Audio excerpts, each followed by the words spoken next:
يوم التقاعد خاطري جاب قيفان العيون زينب الشامخة والأصيلة، متقاعد بعز وفخر والفرح زان، ولها نبارك بالبيوت الجزيلة.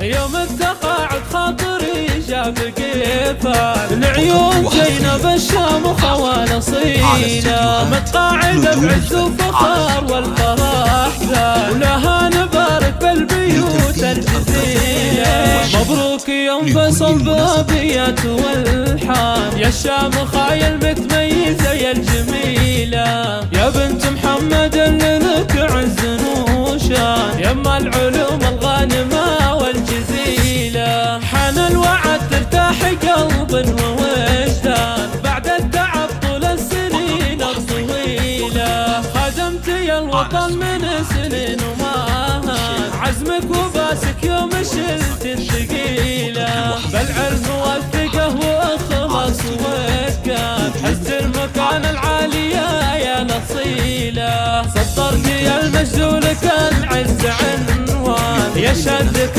الإنجاز من دون حيلة. بنت العمرين انتي على مر الأزمان، فخر لأهلك والوطن والقبيلة، يا بنت محمد عالي القدر والشان، راعي المراجل والوفاء والفضيلة، وأهلك فيك يفخرون طول الأزمان، والفخر هم رمز الكرم والفضيلة. واختامها يا زينب فيك الشعر زان، عسى حياتك بالسعادة طويلة. يوم التقاعد خاطري جاب قيفان العيون زينب الشامخة والأصيلة، متقاعدة بعز وفخر والفرح زان، ولها نبارك بالبيوت الجزيلة. مبروك يوم فصل بابيات والحان، يا الشامخة يا المتميزة يا الجميلة، يا بنت محمد اللي لك عز